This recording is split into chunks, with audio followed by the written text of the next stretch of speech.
in his hand. He's got the whole world in his... Forever. What lasts forever? Yeah, you got it. Jesus is love. You went to Sunday school, haven't you? Got it. Jesus is love. You went to Sunday school, haven't you? He's got the whole world in his hands. He's got the whole wide world in his hands. He's got the whole world in his hands. He's got the whole world in his hands. He's got the little bitty baby in his hands. He's got the little bitty baby in his hands. He's got the little bitty baby in his hands. He's got the whole world in his hands. He's got the whole world in his hands. He's got the whole wide world in his hands. He's got the whole world in his hands. He's got the whole world in his hands. He's got the wind and the rain in his hands. He's got the wind and the rain in his hands. He's got the wind and the rain in his hands. He's got the whole world in his hands.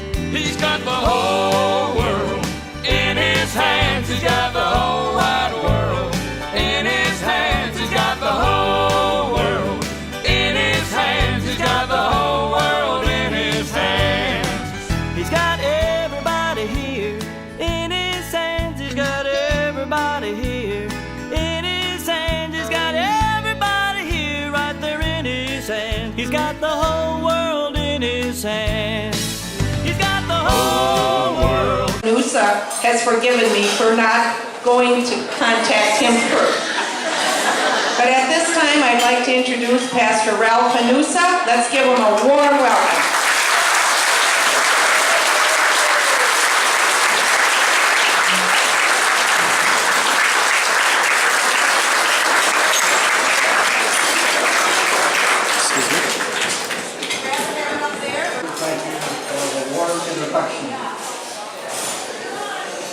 It's really good to be here. You know, when you're 85 years old, I won't say that every day. It's good to be here. This year I also celebrated my 60th ordination anniversary.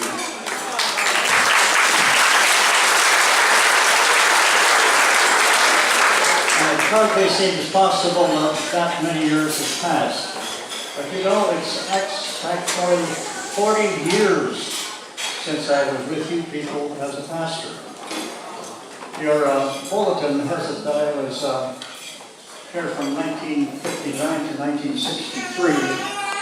Correction, I was here from 1973. I spent 14 years here.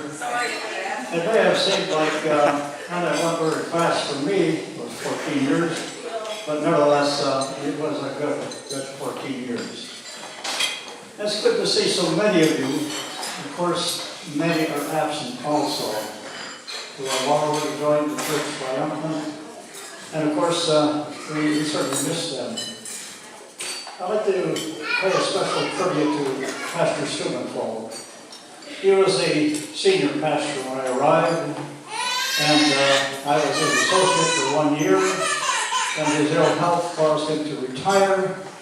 And they graciously then proceeded to make me the senior pastor, which I then served here for the next 13 years, a total of 14 years. He was an outstanding pastor, and I'm sure he was smiling this morning when he heard Pastor Brian, use the German liturgy. And that was really impressive. I mean, I would never have tried that.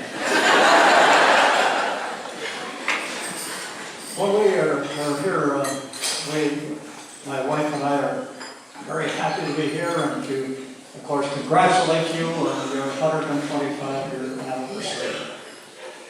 We also brought our son Dan along, and his wife Janelle.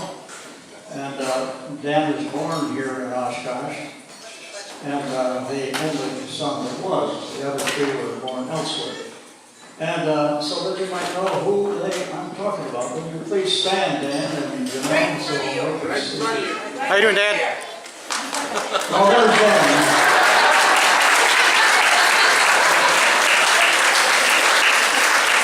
These are our family photographer, and he takes many, many pictures. We have some very kind of interesting experiences here. As I thought about it, when we first came, we had 3 little boys. And they had them all dressed in, my wife had them dressed in sailor suits. And every Sunday morning, there was my wife sitting, and she usually sat in the back then with the 3 boys. And there was one person who felt very sorry for her. He thought she was a widow.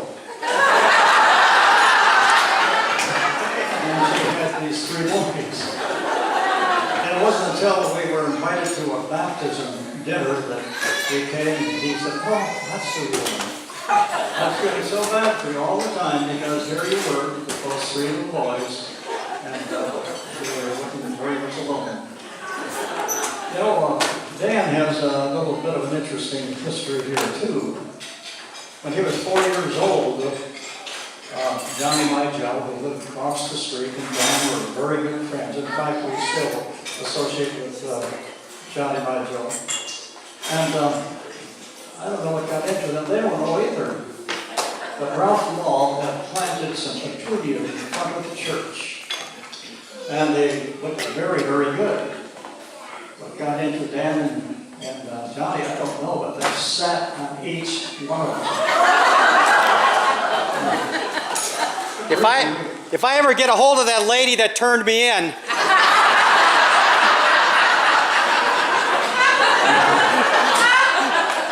that was Mrs. Knott who lived across the street. So, she was long gone, so. Anyway, then we had a few other kind of interesting things that happened to me. We lived in the parsonage.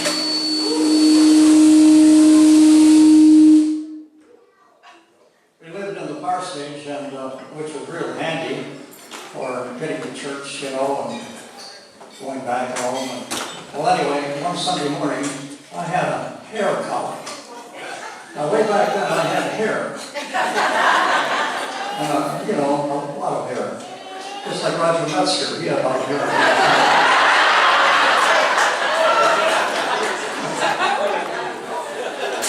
Anyway, I see, last February, my wife slipped in that hair. And forgot to take it home. So there I was in my liturgical gown robe and ministering and preaching and everything. And that little haircut kept shining in the light. And when I got through, the usher said, "Pastor, you got a haircut here." And everybody was wondering, did he put up his hair? So, anyway, that was one of the interesting things. It was the custom way back then, between the holidays, we'd invite the church council over for and so an evening meal after the council meeting. And my wife was serving coffee. And somehow I don't know what there was this coffee server, but all of a sudden Roger felt something warm went down his leg. He knew it wasn't himself. It would have to be the coffee maker or server just happened to, I don't know, malfunction in some way and went down Roger's leg. Roger remembers that. Very well. Okay. The server was too. She's right behind you. The server, she's right behind you. Yes, he is. He's still there. We've had 64 years together.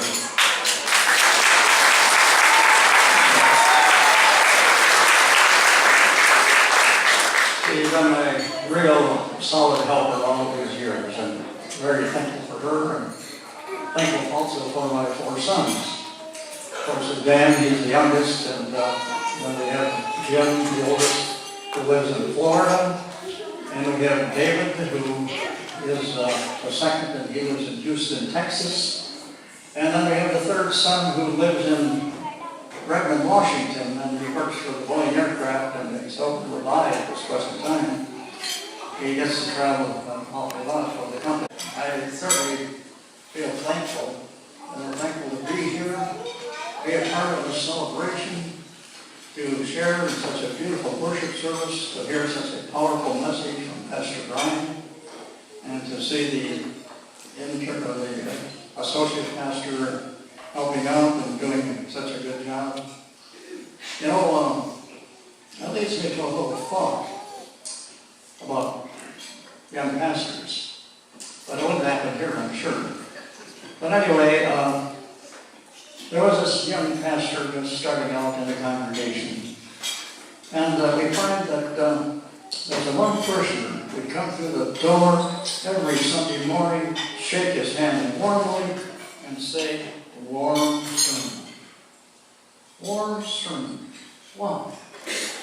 Well, after a few weeks of that, he became curious, and he was a little more fitting into the congregation, and so he asked the council chairman, "What does he mean, warm sermon?" He said that every Sunday. I said, "Well, I hate to tell you, Pastor, but I think he means it was not so hot."